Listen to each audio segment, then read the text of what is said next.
মই যে এইকেইদিন ইমান ব্যস্ত ৰাতিপুৱাই বজাৰ উঠিব লগা হ'ল আকৌ নগ'লেও নহয় আৰু নমস্কাৰ জনাই সকলোকে মোৰ অন্য এটি ভিডিঅ'লৈ স্বাগতম জনাইছোঁ।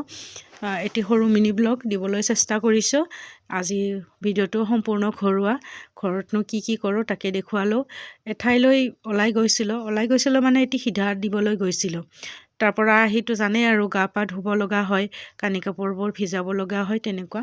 আৰু এইকেইদিন ইমান ঘূৰিছোঁ নহয়, আজি বোলে বিয়া কালি বোলে মিটিং এনেকৈ ঘূৰিয়ে আছোঁ। মই ঘৰত থাকিবলৈ সময় পোৱা নাই, গতিকে কানি কাপোৰবোৰো একেবাৰে জধলা মধলা হৈ আছে। আজি সকলোবোৰ মেচিনত দিলোঁ। তাৰ পৰা আহি আকৌ ইমানবোৰ কাপোৰ ধুইছোঁ আৰু ইপিনে বিয়া খোৱা কাপোৰ মেলি দিব আছে। আৰু যে ঠাণ্ডা দিনকেইটা আহিলে যে আৰু কি নহয় এই বোলে কম্বল মেলি দিয়া, এই বোলে লেপ মেলি দিয়া, এই বোলে গাৰু মেলি দিয়া। ৰাম, ঘৰখনত আহিলে কামবোৰে যে তাণ্ডৱ তুলি থাকে। একেবাৰে বাচন বৰ্তনৰ পৰা কাঁহী বাতিৰ পৰা একেবাৰে চবে মাতি থাকে কাষলৈ, বোলো মোক ধোৱাহি, বাচনকেইটাই ক'ব, কাপোৰকেইটাই ক'ব মোক মেলি দিয়াহি, এনেকুৱা ধৰণৰ। উপায় নাইকিয়া আৰু এয়া বিয়া খোৱা কাপোৰ মেলি দিয়াই নাছিলোঁ সেয়া। আৰু ইপিনে আচাৰৰ বাবে এয়া জলফাই সিদিনা বজাৰৰ পৰা আনিছিলোঁ।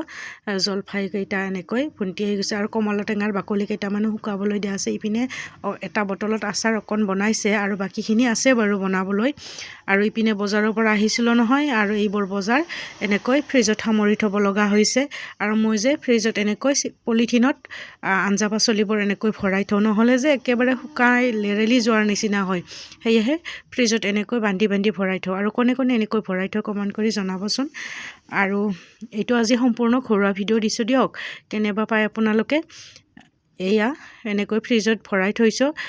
কিমান ফ্ৰিজটো খালী হৈ থাকিলে ভাল পাওঁ, এনেকুৱা ধৰণৰ। ফ্ৰিজটো বেছিকৈ ভৰ্তি হৈ থাকিলে ভাল নালাগে, লেতেৰা যেন লাগে। আৰু সপ্তাহে বাৰু চাফা কৰোঁ, তথাপি আৰু ইপিনে ওলকবি, বন্ধাকবি, ফুলকবিৰ পৰা সকলো আনিছোঁ। বজাৰ নাছিলে ঘৰত বাৰু, অকণমান কম আছে। আৰু ৰঙালাও এটা আনিছোঁ। ৰঙালাও যে খুব ভাল লাগে খাই, মাছেৰে হওক যিহেৰে হওক বনাই খাই খুব ভাল লাগে। আৰু এনেকৈ আৰু ৰাতিপুৱা গৈছিলোঁ সিধাতি দিবলৈ, গতিকে উপায় নাই আৰু যাব লাগিব। আৰু মানুহ হৈছোঁ এজনীয়ে, সকলোফালে চম্ভালিব লাগে। আৰু মানুহৰ ঘৰলৈ নগ'লেও বেয়া পায়, গতিকে যাব লাগিবই।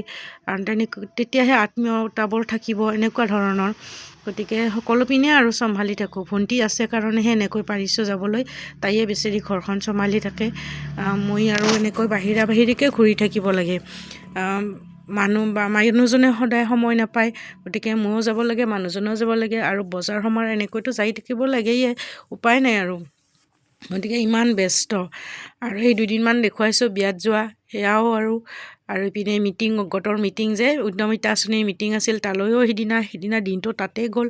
এনেকৈ তাৰমানে ব্যস্তই, সদায় ব্যস্ত, তাতে আছোঁ। আৰু কি ক'ম, এইবোৰ ব্যস্ততা সকলো গৃহিণীৰে দিয়কচোন, উপায় নাই। আৰু বজাৰৰ এইবোৰ বস্তু চিডিল কৰাৰ পিছত আৰু বাচনকেইটা ধুবলৈ আছে। ভণ্টিয়ে ভাত বনাইছে, তাই বনাই মেলি থৈ দিছে বাৰু। মই আহি কাপোৰ কানিখিনি চব চিডিল কৰিলোঁ, ঘৰৰ বাকীখিনি কাম কৰিলোঁ। আৰু ইপিনে বাচনবোৰো এনেকৈ, এই যে আচাৰ বনাইছিলে, কেৰাহীখন যে একেবাৰে হালধীয়া হৈ গ'ল আচাৰ বনোৱাৰ কাৰণে। আৰু একদম ভালকৈ ঘঁহি ধুব লাগিব।